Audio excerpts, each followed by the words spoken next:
Surface tension मतलब liquid की surface से जुड़े हुए unique property. I am not talking about bulk characteristics, I am talking about surface characteristics. Suppose एक छोटी सी वाटर की ड्रॉपलेट है, छोटी सी वाटर की ड्रॉपलेट है, पानी की छोटी सी बूंद, क्या उसका शेप स्फेरिकल होता है? स्फेरिकल होता है। और उससे कहीं शानदार स्फेरिकल बनाएगा मरकरी। मरकरी की छोटी सी ड्रॉप होता है एकदम परफेक्ट स्फेयर का। वाटर के ड्रॉप का स्फेयर तो बनेगा लेकिन थोड़ा सा दब जाएगा because of gravity. The question is कि जो वाटर ड्रॉपलेट्स होती हैं, जो टाइनी ड्रॉपलेट्स नीचे गिरती हैं, वो स्फेयर ही क्यों होती हैं? वो कोनिकल होना चाहिए, सिलेंडर शेप की होना चाहिए, अलग अलग शेप की होना चाहिए। साइंटिस्ट तो कुछ भी सोच सकता है ना कि व्हाई ऑलवेज स्फेरिकल ड्रॉप्स। कितना अच्छा होता है कि संडे के दिन पिरामिड शेप की ड्रॉपलेट्स होती, मंडे के दिन सिलेंडर शेप की ड्रॉपलेट्स होती। होना चाहिए था ऐसा, पर वही टेस्ट, वही बारिश, हमेशा वही गोल गोल घूमे। ऐसा क्यों होता है? क्योंकि ये बहुत सारे ऐसे सेगमेंट से बहुत इंटरेस्टिंग चैप्टर है। क्योंकि हर लिक्विड अपनी सरफेस को मिनिमाइज करना चाहता है, राइट? और जो सरफेस का एरिया मिनिमम करने का रीजन है कि उससे उसकी पोटेंशियल एनर्जी मिनिमम होगी, और पोटेंशियल एनर्जी जितनी कम होगी इतना ज्यादा वो स्टेबल होगा। ठीक है, अपन इसे ग्रेजुअल स्टडी करेंगे। सबसे पहली बात सरफेस टेंशन को हम कैसे समझें, फिर उसके बाद सरफेस टेंशन को हम कैसे डिफाइन करें, फिर सरफेस टेंशन की हम यूनिट कैसे डिसाइड करें, डायमेंशंस कैसे कैलकुलेट करें, और उस पर लगने वाले फोर्स का कैसे कैलकुलेशन करें। आज के लेक्चर में अपन इतना कंप्लीट करने की कोशिश करेंगे। सपोज आप एक इमेजिन करें, अब साइंस है तो हमेशा नहीं सोचना कि प्रैक्टिकल्स हमेशा लैब में होते हैं। आप अभी और इसी वक्त प्रैक्टिकल कर सकते हैं। सपोज मेरे पास एक कंटेनर में सोप सॉल्यूशन है, ठीक है, मेरे पास एक सोप सॉल्यूशन है और मैंने एक रिंग लिया, पतला सा वायर का रिंग बनाया या कोई चूड़ी, एक रिंग लिया मैंने और उस रिंग को मैंने इसमें डिप कर दिया, इसमें सोप सॉल्यूशन है, इसे मैंने बाहर निकाला, ये रिंग कुछ ऐसे बाहर आएगा। मुझे क्लियर? इस पर सोप की एक पतली सी फिल्म बन जाएगी, थिक मेम्ब्रेन। एग्री? जब मैंने इस रिंग को इसमें डिप करके बाहर निकाला तो क्या इस पे एक पतली सी सोप मेम्ब्रेन होगी? सोप सॉल्यूशन की पतली सी लेयर एक झिल्ली जैसी बन गई होगी वहां। कंफर्म है? तक आप सभी प्रैक्टिकल कर रहे हैं। नाउ मैंने एक छोटा सा धागा लिया जो उस रिंग के पेरीमीटर से उसका पेरीमीटर छोटा होना चाहिए, और उसके दोनों सिरों को बांध दिया और इसे मैं फैलाते हुए इस पर गिरा दिया। अब मैंने इस थ्रेड को कुछ ऐसे डाला तो कुछ ऐसा हो गया, इस पर आ गया। Is it clear? अब यहां पर एक थ्रेड है, ये रिंग है और इस पे सोप की लेयर है, ये धागा ऐसा पड़ा रहेगा, कोई फर्क नहीं पड़ेगा। अब मैं क्या कर रहा हूं, इसके इंटरनल एरिया में मैं पिंच कर दूं, ऐसा कुछ करूं कि यहां के लेयर को तोड़। जैसे मैंने इसको यहां पे पिंच किया,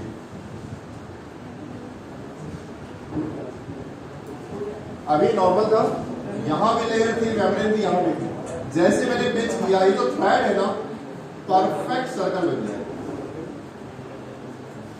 अब आप इमेजिन करें, यहां तो मेम्ब्रेन है, एरिया खाली है। ठीक है, आप घर पे जाके प्रैक्टिकल कर सकते हो। इस केस में थ्रेड जो है परफेक्ट स्क्वायर हो गया। क्यों? ये वाली मेम्ब्रेन को सब तरफ से खींच रही है इक्वली, सेम फोर्स। इसके चारों तरफ सेम फोर्स लग रहा है, क्योंकि चारों तरफ सेम फोर्स लग रहा है तो थ्रेड चारों तरफ से एक्सपैंड, खिंचाव महसूस किया उसने। ये प्रैक्टिकल एग्जाम में सरफेस टेंशन का इस थ्रेड को कौन खींच रहा है? लिक्विड की कोई ना कोई प्रॉपर्टी है। ये थिन लेयर जरूर है पर है तो लिक्विड ही, सोप सॉल्यूशन है ना, है तो सोप सॉल्यूशन। तो सोप सॉल्यूशन इस पर प्रेशर लगा रहा है, कुछ ना कुछ फोर्स लगा रहा है, या कुछ ना कुछ टेंशन क्रिएट हो रहा है। This is surface tension. पक्का?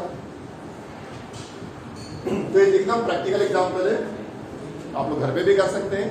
सरफेस टेंशन बहुत सारे राइटर्स इसके रूप में समझाते हैं। We can say any liquid, कोई भी लिक्विड अपनी फ्री सरफेस पर स्ट्रेच्ड मेम्ब्रेन के जैसा वर्क करता है। और एक बात गौर करें, जैसे एक टेबल है, मान लीजिए मेरे पास एक टेबल का एक टॉप है, इस पर है हाँ, इससे एक बार देयर इज अ रिंग मतलब जस्ट लाइक अ चूड़ी पतली सी मेटल, उसे आपने डिप किया सोप सॉल्यूशन में, साबुन का घोल बनाया, निरमा घोला, उसमें डाल दिया, उसे बाहर निकाला, उसमें एक फिर लेयर जम जाएगी आसपास, अगर इसको पकड़ के फूकोगे तो बबल बनेगी, बचपन में करते थे। अच्छा जो बबल बनते थे वो भी तो बिल्कुल स्क्वायर हॉलो स्क्वायर होते थे। इस पे क्या किया हमने, एक थ्रेड डाल दिया, थ्रेड के दोनों सिरे बंधे हुए, ये ऐसा लंबा सा धागा था, इसके दोनों सिरों को आपने बांध दिया और इस पे ड्रॉप कर दिया, ये ऐसा पड़ा होगा। तो अभी तक इसका कोई भी ऐसे उठपटांग सेट था, कोई फिक्स सेट नहीं था। जब मैंने इस इनसाइड से इस लेयर को तोड़ दिया तब ये thread as a perfect circle बन गया। वाई ये जो मेम्ब्रेन थी, सोप सॉल्यूशन की जो थिन मेम्ब्रेन थी, इसने चारों तरफ से उसमें फोर्स लगाया, वो खींच रही है, वो स्ट्रेच हो रही है, it is stretched membrane, he behave like a stretch membrane. आपका लिक्विड एक स्ट्रेच्ड मेम्ब्रेन के जैसा बिहेव कर रहा है और उसको चारों तरफ से खींच रहा है। फिर चारों तरफ से जो खींच रहा है क्या है, लिक्विड ही तो है, पतली से मेम्ब्रेन किसकी है, लिक्विड की है ना, सोप सॉल्यूशन खींच रहा है इस धागे को, दैट्स व्हाई परफेक्ट स्फीयर में आया, परफेक्ट सर्कल के रूप में आया। क्लियर यहां पे? इसका मतलब है कि अब एक दूसरा एग्जांपल बता रहा था, जैसे एक टेबल है, ये इसके सरफेस किसी को एब्जॉर्ब करने वाले नहीं होना चाहिए। मान लीजिए ऊपर से ग्लास लगा हुआ है इस टेबल पर, हमारे ड्राइंग रूम के टेबल पर आज ग्लास वाला टेबल आता है, उस पर सावधानी से पानी की एक बूंद ड्रॉप कर दो, सिंगल ड्रॉप, बहुत केयरफुली धीरे से टपका दे, वो बिखर जाएगी या ऐसी रहेगी, ऐसी रहेगी ना, वो लिक्विड और फैल क्यों नहीं किया, बिखर क्यों नहीं किया, उसने अपने आप को ऐसे बना के रखा। जब ऊपर से नीचे आता है तो स्फीयर हो जाता है, जब यहां आता है तब भी ये रहता है। और आप गौर से देखेंगे, किसी ग्लास में वाटर ले लीजिए, जो इसमें आप पानी देखेंगे, ये वाटर प्लेन नहीं रहता, किनारों पे थोड़ा सा उठा हुआ रहता है। ये ऐसे अच्छा काम करना, सावधानी से इस ग्लास में वाटर डालते जाना, जब ग्लास पूरा भर जाए, इतना कंप्लीट इतना भर जाए, तब भी सावधानी से धीरे से पानी डाला, थोड़ा एक्स्ट्रा पानी वाटर आ जाता है, आता है ऐसा ऊपर हो जाता है, थोड़ा किया है आप लोगों ने, ठीक है, जानबूझ के ट्राई करते थे, किसी ने पानी मांगा तो फुल भर के दो ताकि उससे गिरे। तो जब इसकी सरफेस इतनी है, इतना एक्सेस वाटर कैसे आ गया? These are all examples of surface, ठीक है। तो अभी तो मैंने आपको बताया कि नेचर में से बहुत सारे इवेंट्स जो आपके आसपास दिखते हैं, पर ऐसा होता क्यों, ठीक है, और इसे हम कैलकुलेट कैसे करें।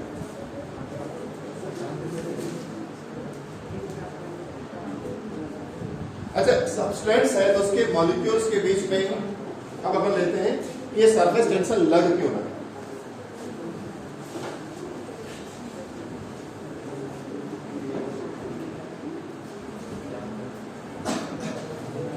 Suppose there is a container, इसमें कुछ लिक्विड रखा हुआ है,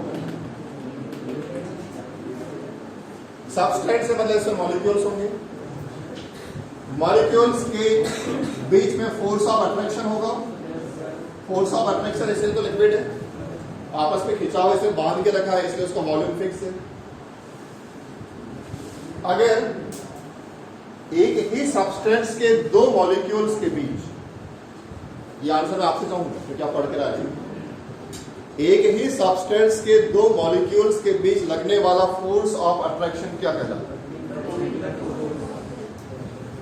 it is known as cohesive force.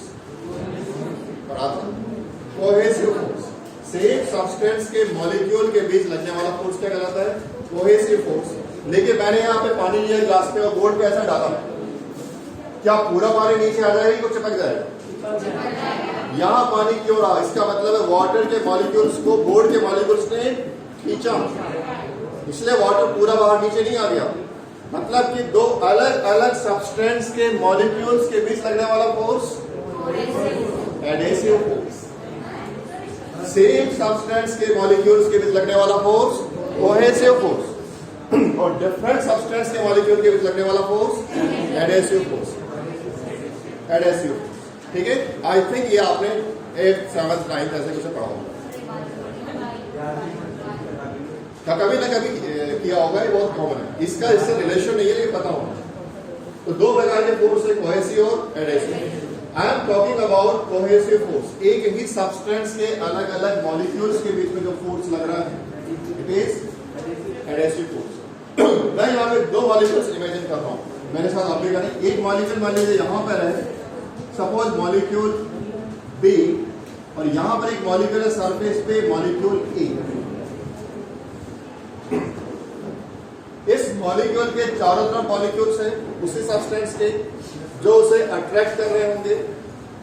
इसका मतलब इस पे यहां फोर्स लग रहा है, इधर भी लग रहा है। एग्री? इस पर सभी दिशाओं में इक्वल फोर्स लग रहा है। उस मॉलिक्यूल को आसपास के सभी मॉलिक्यूल अपनी तरफ खींचे। Got it? यहां पर जो मॉलिक्यूल है इसे नीचे फोर्स लग रहा होगा, इन डायरेक्शंस में फोर्स लग रहा होगा, लेकिन क्या ऊपर भी फोर्स लग रहा होगा? नहीं लग रहा होगा। किस मॉलिक्यूल पे ज्यादा फोर्स लग रहा है? इसमें ज्यादा लग रहा है, चारों तरफ से लग रहा। लेकिन ये चारों तरफ से लगने की वजह से इक्विलिब्रियम में आ गया होगा। यहाँ ऐसा नहीं होगा, ये नीचे खिंचाव महसूस करेगा। करेगा खिंचाव महसूस? खिंचाव मतलब टेंशन महसूस करेगा। टेंशन किस पे लगेगा? सरफेस पे लगेगा। क्या बोलेंगे? Surface tension. आया समझ में सभी को? ये जो टेंशन लग रहा है कहाँ लग रहा है? सरफेस पे लग रहा है। यहाँ कोई टेंशन नहीं है, यहाँ तो सब तरफ से सेम लग रहा है। जितना इधर खींचा उतना इधर भी खींचा। क्लियर? सेकंड चीज, इन दोनों में से किसकी पोटेंशियल एनर्जी ज्यादा होगी? ए की या बी की? सोच के बताओ। पोटेंशियल एनर्जी किसकी ज्यादा होगी?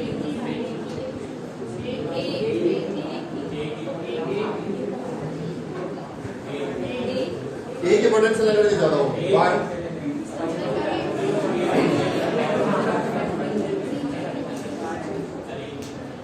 ए की ज्यादा होगी, समझाओ क्यों? इसकी पोटेंशियल एनर्जी कम है, इसकी पोटेंशियल एनर्जी ज्यादा है। The potential energy of molecule A is greater than potential energy of molecule B. इस केस में मुझे यदि बी को सरफेस पे लाना है तो उसकी पोटेंशियल एनर्जी इंक्रीज करना पड़ेगा। पोटेंशियल एनर्जी इंक्रीज करना पड़ेगा मतलब वर्क करना पड़ेगा। तो वर्क किस रूप में स्टोर होगा? सरफेस टेंशन के। आया समझ में? मैंने जो वर्क किया उसकी इंटरनल एनर्जी बढ़ाया मैंने, उसकी इंटरनल पोटेंशियल एनर्जी, उसकी जो पोटेंशियल एनर्जी इंक्रीज हुई वो किस रूप में स्टोर होगी? Surface tension. तो जितना वर्क इसको यहां से यहां तक लाने के लिए किया जाता है वो इसकी पोटेंशियल एनर्जी के रूप में स्टोर होता है। मतलब अब क्या कहलाने लगा है? Surface tension. ठीक है? तो नाउ अब इतना मैंने समझ लिया, आगे भी चलेगा। How to define surface tension. मान लीजिए लिक्विड, आप कोई कंटेनर रहने दो, मान लो ये लिक्विड है। मैं लिक्विड का सरफेस दिखा रहा हूं, ऊपर वाला टॉप। इस पर मैंने एक स्ट्रेट थ्रेड या स्ट्रेट वायर लगा दिया। ध्यान से समझ रहा हूं। Now we are going to define surface tension. Straight wire है, क्या इस पे यहां फोर्स लग रहा होगा? यहां भी लग रहा होगा, यहां लग रहा होगा, यहां भी लग रहा होगा।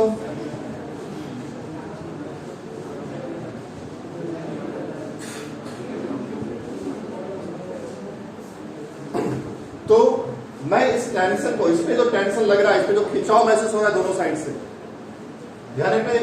डेफिनेशन इमेजिनरी डेफिनेशन, इस डेफिनेशन को imaginary definition of surface tension बोला जाता है। इसमें हमने दो पॉइंट माने हैं, ए और बी, उसके बीच में हमने एक लाइन इमेजिन की और उस लाइन में लगने वाले फोर्स का इमेजिनेशन किया।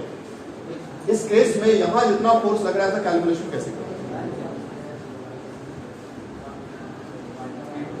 आराम से सोचो, आप नहीं कर सकते। जरूरी है कि हर बार साइंटिस्ट ने जैसा बोला उसको याद करो। आप बताओ इसका फोर्स इस पे लगने वाले, लाइन एबी पे कितना फोर्स लग रहा है? जल्दी लाइन एबी पे कितना फोर्स लग रहा है?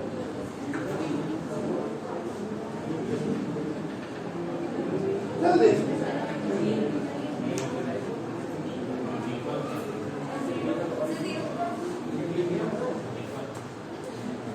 टोटल फोर्स कितना लग रहा है? इसको यहां भी टेंशन है, यहां भी भी टेंशन है, यहाँ भी टेंशन है, यहाँ भी टेंशन है। लेंथ ज्यादा होने पे टेंशन ज्यादा होगा कि कम? ज्यादा होगा। लेंथ कम होने पे टेंशन क्या होगा? कम। ठीक है, इसका मतलब है जो फोर्स का कैलकुलेशन है, इसका रिलेशन टेंशन से भी या लेंथ से भी। या तो फोर्स कैलकुलेट करो या तो टेंशन कैलकुलेट करो। मैंने पूछा है फोर्स, तो फोर्स इक्वल्स टू क्या होगा? बेटा वो तो खत्म हो गया, जल्दी।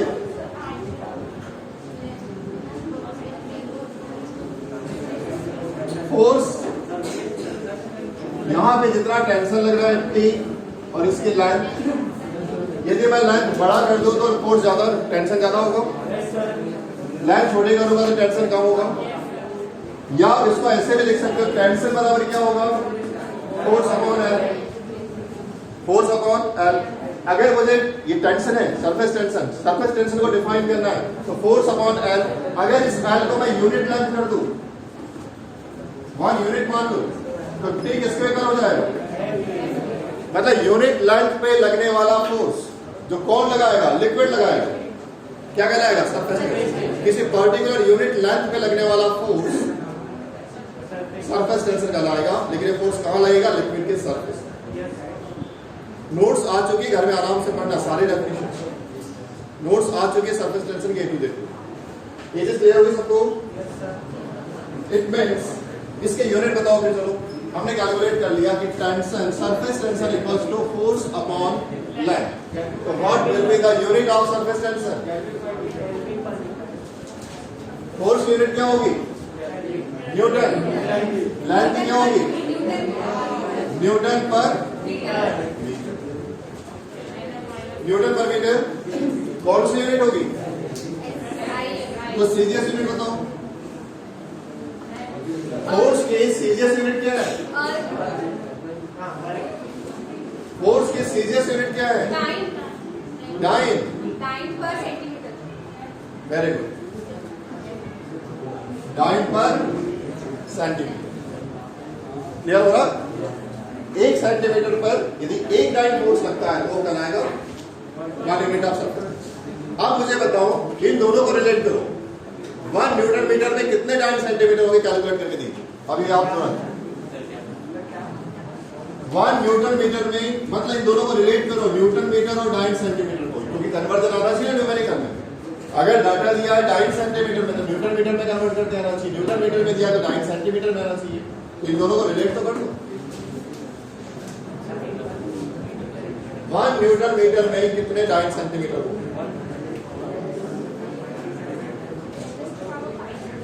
1 न्यूटन और 1 मीटर। 1 न्यूटन में कितने dine? 10 to the power of। सही बोला था कोई? एक आवाज नहीं आई बस।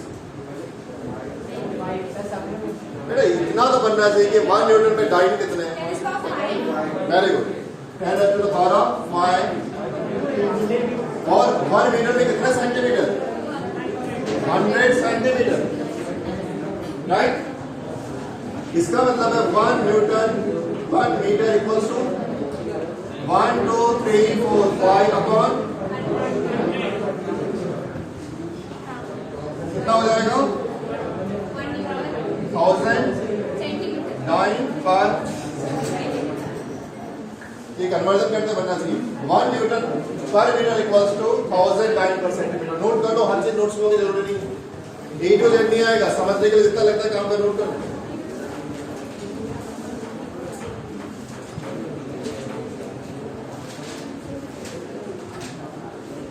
इसके बाद डायमेंशन फॉर्मूला कैलकुलेट करके दीजिए सरफेस टेंशन। सब आपसे बनना चाहिए dimension formula.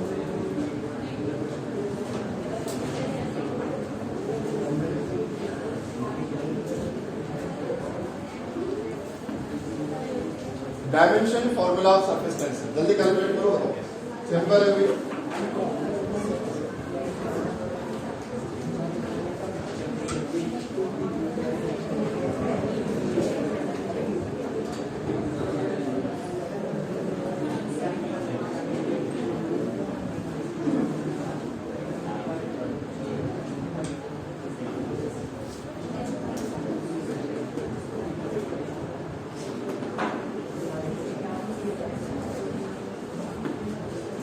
Force upon length, tension equals to क्या हो रहा है, फोर्स अपॉन लेंथ। फोर्स का डायमेंशनल फॉर्मूला क्या होता है, m माइनस टू, और लेंथ का l से n कितना हो जाएगा, ठीक है, डायमेंशनल फॉर्मूला ऑफ सरफेस।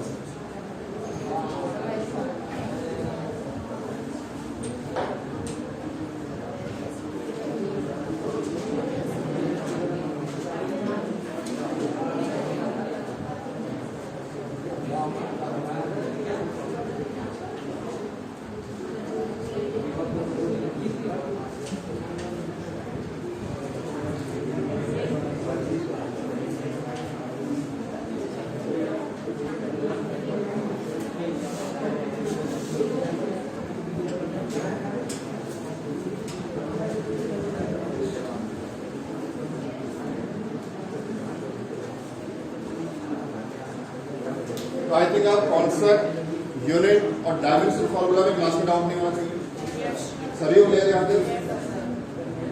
तो now the next heading is surface energy, ठीक है। अभी हमने फोर्स तक पहुंच गए थे, अब पहुंचते डायरेक्टली एनर्जी पर।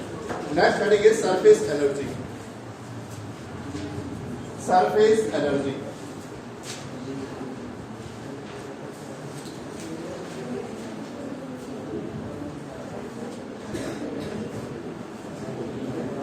अच्छा आपने कभी सोचा है सरफेस टेंशन प्योर वाटर का ज्यादा होगा कि सोप सॉल्यूशन का ज्यादा होगा?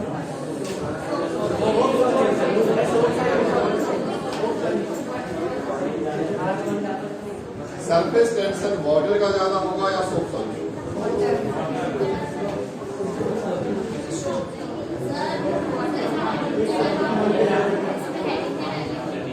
सरफेस एनर्जी, हेडिंग है सरफेस एनर्जी। एक जनरल क्वेश्चन पूछा मैंने, सरफेस टेंशन ज्यादा किसका होगा? कॉमन सेंस से क्या लगता है?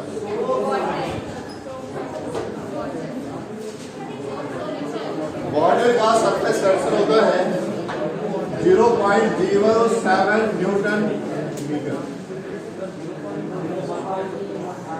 ठीक है। और सोप सॉल्यूशन का होता है 0.03 न्यूटन मीटर। ज्यादा कौन सा है? एक आपने ब्लड को क्लियर करने का कॉन्सेप्ट सीखा था 10th में, माइसल फॉर्मेशन वाला, वो केमिस्ट्री थी, ठीक है। ब्लड को क्लियर करने का, हालांकि सिलेबस से रिलेटेड नहीं है लेकिन सरफेस टेंशन से जुड़ा हुआ कॉन्सेप्ट है। ब्लड को क्लियर करने का कॉन्सेप्ट ये कि जो आपका कपड़ा होता है,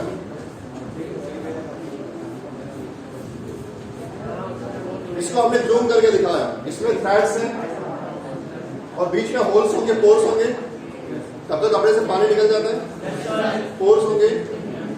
लेकिन जो थ्रेड है, ये थ्रेड भी बहुत छोटे छोटे थ्रेड से मिलकर बना है, उनके बीच में भी पोर्स होंगे। अकेला थ्रेड भी तो गुथा हुआ रहता है, तो हम माइक्रो पोर्स की बात कर रहे हैं। क्या होता है कि जब डर्ट होती है यहां तक पहुंच जाती है अंदर तक, क्योंकि वाटर का सरफेस टेंशन ज्यादा है, इसलिए वो माइक्रो पोर तक पहुंच पाएगा ऐसी गारंटी नहीं होती है, बिकॉज आप सरफेस टेंशन और टाइट रहता है तो अंदर तक नहीं जा पाता। जब अपन उसमें सोप सॉल्यूशन डालते हैं, उसका सरफेस टेंशन क्या हो जाता है, डाउन हो जाता है, तो माइक्रो पोर तक वाटर पहुंचने लगता है। इस वजह से वहां पे क्लीनिंग एक्शन स्टार्ट कर देता है। तो केमिस्ट्री से माइसल फॉर्मेशन का समझा रहे थे, ये सरफेस टेंशन से भी आप डर्ट क्लीन करने को समझा सकते हैं, ठीक है। माइक्रो पोर तक पहुंच सकता है यदि हमने गुड़ दिया, क्योंकि उसका सरफेस टेंशन कम हो। कंफर्म, सरफेस टेंशन कम हो रहा है, इसलिए तो मेम्ब्रेन टूट नहीं रही है ना। पावर को तो जल्दी तोड़ देता हो, वाटर का काम बनता है। हालांकि इसके बीच में और भी दूसरी एनर्जी है, इसके मॉलिक्यूल, उसके रेडियस का साइज, जो फोर्स ऑफ अट्रैक्शन है, तो मॉलिक्यूल्स के बीच ग्रेविटी पढ़ते समय या चार्ज पढ़ते समय इनके बीच के डिस्टेंस के स्क्वायर के इनवर्सली प्रोपोर्शनल होता है। ग्रेविटी पढ़ा था, दो बॉडीज के बीच लगने वाला फोर्स ऑफ अट्रैक्शन उनके बीच के डिस्टेंस के स्क्वायर के इनवर्सली प्रोपोर्शनल होता है। इनवर्स स्क्वायर लॉ को फॉलो करता है कोई भी बॉडी, लेकिन यहां पर मॉलिक्यूल्स इनवर्स स्क्वायर लॉ को फॉलो नहीं करते। एक लिमिट तक वो उनका फोर्स बढ़ता है, उसके बाद टूट जाता है। हेडिंग डाले surface energy. Surface energy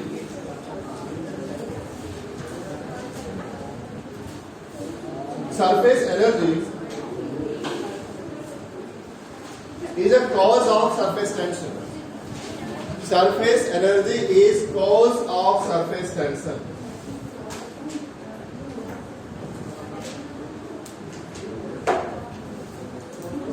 Cause of surface tension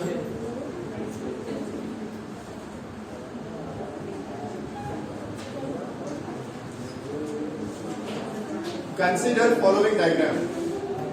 इस डायग्राम को बना लें.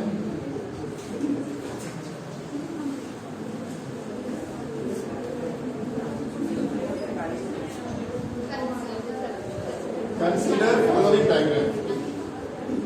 हमने यहाँ पे दो मॉलिक्यूल्स दिए हैं, एक सरफेस मॉलिक्यूल ए है और एक इंटरनल मॉलिक्यूल बी है. इसमें बल्क प्रॉपर्टी होगी, इसमें सरफेस प्रॉपर्टी. इसे ड्रॉ करो.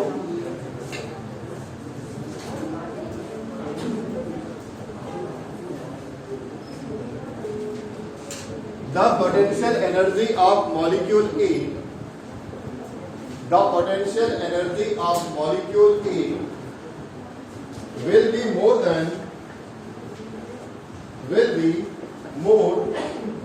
ब्रैकेट में जाओ तो लिख लो नियरली डबल. देखने से लग रहा है, देखो इसकी तुलना में ये हाफ दिख रहा है ना, nearly double. Potential energy of the molecule A will be more than the molecule B. More than the potential energy of molecule B. Molecule B. We have to do some work. We have to do some work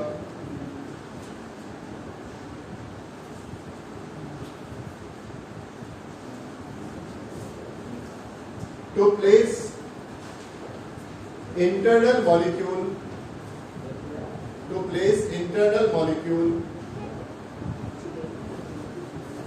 on the surface.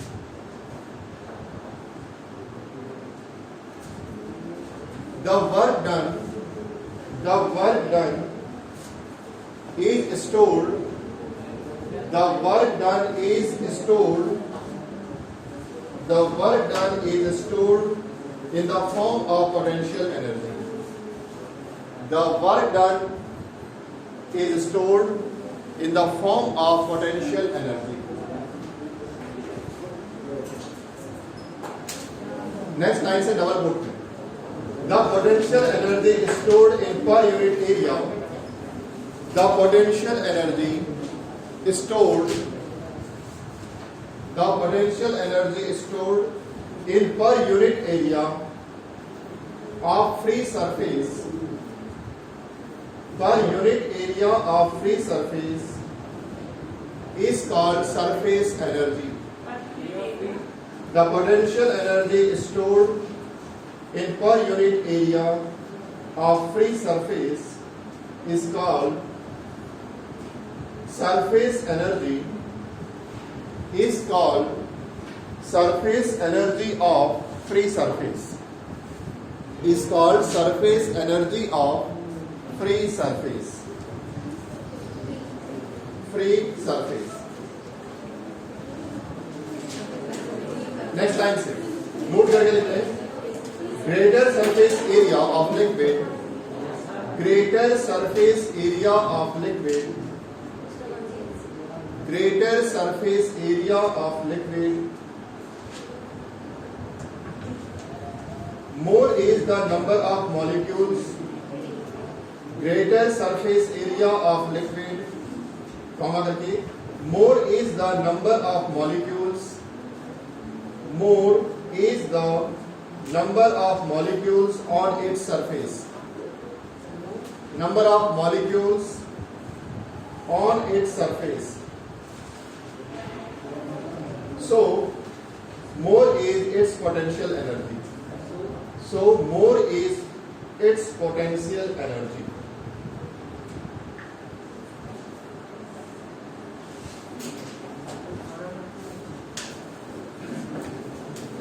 तो इसकी potential energy कम है, इसकी potential energy ज्यादा है. इसका मतलब जितने ज्यादा मॉलिक्यूल सरफेस पर होंगे कॉन्सेंट्रेट करिएगा, जितने ज्यादा मॉलिक्यूल सरफेस पर होंगे, पहले दो बातें समझो, जो मॉलिक्यूल सरफेस में नहीं है, इनसाइड द लिक्विड है, उनकी पोटेंशियल एनर्जी कम है। जो मॉलिक्यूल सरफेस पर है उनकी पोटेंशियल एनर्जी ज्यादा है। यहां तक क्लियर है?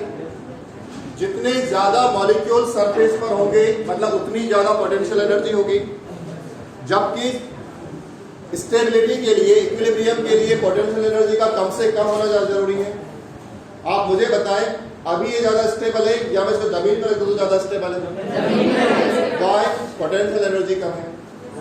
पोटेंशियल एनर्जी जितनी कम होगी स्टेबिलिटी उतनी अधिक होगी। हर एक सब्सटेंस आता है कि उसकी पोटेंशियल एनर्जी मिनिमम। इस केस में अगर नंबर ऑफ मॉलिक्यूल सरफेस पर ज्यादा होंगे, यदि नंबर ऑफ मॉलिक्यूल सरफेस पर ज्यादा होंगे तो पोटेंशियल एनर्जी क्या होगी? ज्यादा होगी। अपनी पोटेंशियल एनर्जी को क्या करना चाहेगा? मिनिमम करना चाहेगा। तो अपना सरफेस एरिया क्या करेगा? छोटा करना चाहेगा। दैट्स व्हाई हर लिक्विड अपना सरफेस एरिया छोटा करना चाहता है। तो सबसे छोटा सरफेस एरिया क्या होता है? स्फीयर। ज्योमेट्री में पढ़ा होगा। सबसे स्मॉलेस्ट सरफेस एरिया किसका होगा? सेम अमाउंट कब है? सपोज मेरे पास है, सपोज एक आटा है, आटे की लोई, उसको मैं स्फीयर बनाऊं, उसका एरिया नापूं, उसका मैं रेक्टेंगल बनाऊं, उसका एरिया में नापूं, उसका मैं सिलेंडर बनाऊं, उसका एरिया में नापूं, मैटर तो उतना ही है। सरफेस एरिया सबसे कम किसमें होगा? Sphere. That's why surface area कम होने का मतलब है यहाँ पे नंबर ऑफ मॉलिक्यूल्स कम होंगे, मतलब पोटेंशियल एनर्जी कम होगी, इसकी स्टेबिलिटी ज्यादा होगी। दैट्स व्हाई हर लिक्विड ये कोशिश करता है कि उसका सरफेस एरिया मिनिमम हो, उसके लिए फोर्स लगाता है। फोर्स लगाने से सरफेस पे टेंशन होता है, टेंशन को क्या बोलते हैं? Surface tension. क्या एकदम क्लियर हो रहा कि सरफेस टेंशन क्यों लगता है और क्या होता है? अब आप इस सरफेस टेंशन को आपने डिफाइन तो कर लिया, हाउ टू कैलकुलेट। हम सरफेस टेंशन को कैलकुलेट कैसे करें? नेक्स्ट स्टडी होगी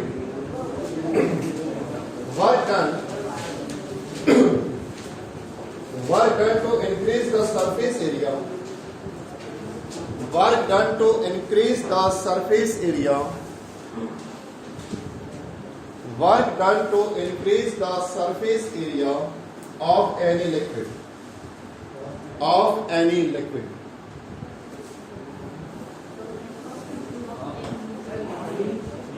Work done to increase the surface area of any liquid.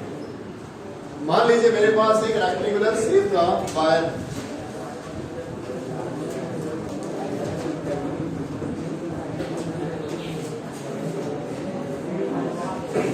और इसकी जो ये वाली साइड है ये मूव कर सकती है।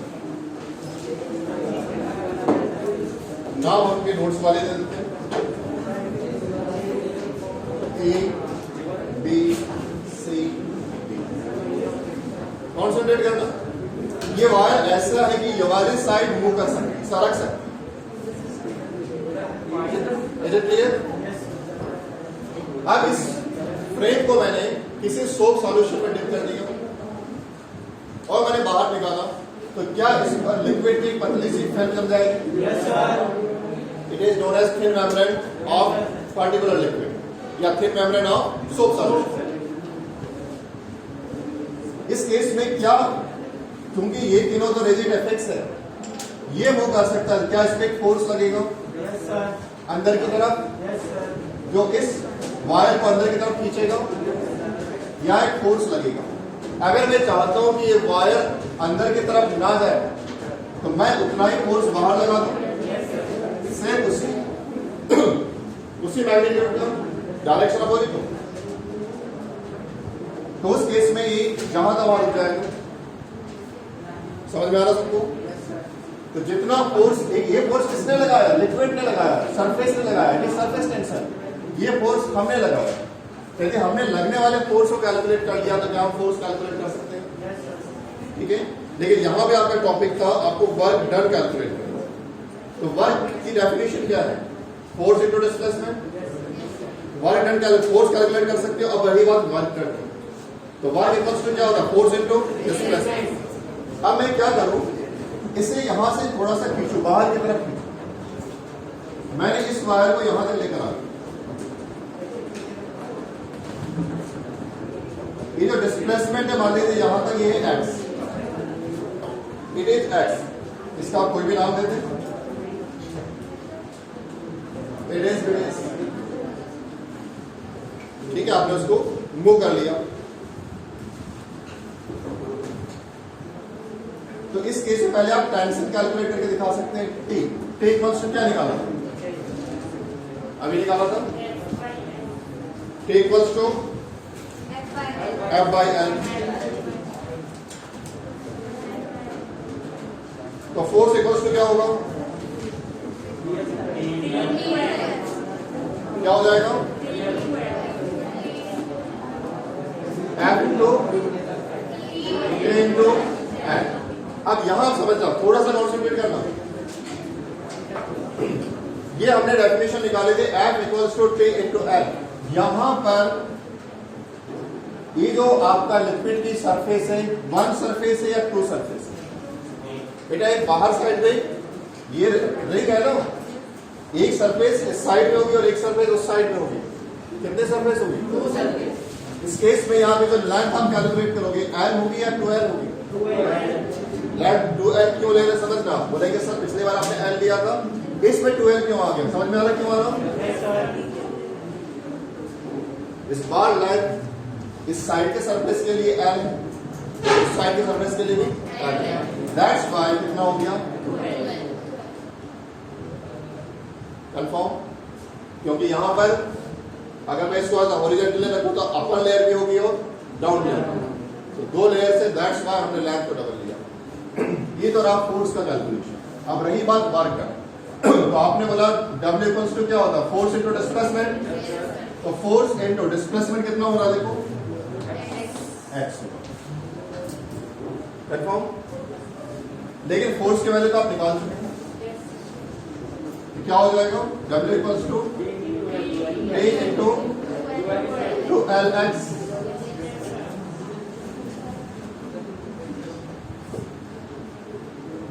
ओके, अब आप 2LX को देखिए क्या है, ये एरिया, अब इस एरिया को फोकस करना, यहां से लेके यहां तक का डिस्टेंस L है और यहां से लेके यहां तक का डिस्टेंस X है। अगर मुझे इसका एरिया निकालना है तो क्या होगा, रेक्टेंगल का एरिया क्या होगा, L इंटू एक्स। लेकिन L इंटू एक्स तो एक सरफेस का होगा, एक दूसरी सरफेस भी होगी, तो कितनी होगी, देखो दो एरिया, एक एरिया का यदि आप निकालते हैं L और X तो क्या निकलेगा, LX, पर एक LX और एक उधर वाला भी LX, मतलब LX प्लस कितना हो जाएगा, 2LX। क्या यहाँ पे 2LX लिखा है, मतलब ये क्या है, एरिया। जितना एरिया में चेंज किया था, क्या मैं लिख सकता हूँ W equals to T into delta A। Change in area, अभी एरिया इतना था, अब एरिया इतना हो गया, चेंज इन एरिया। कितना एरिया चेंज हुआ ना, it is initial area, it is final area, what is the difference, change in area. It means work done यदि आपको कैलकुलेट करना है तो surface tension into change in area. Note कर लें।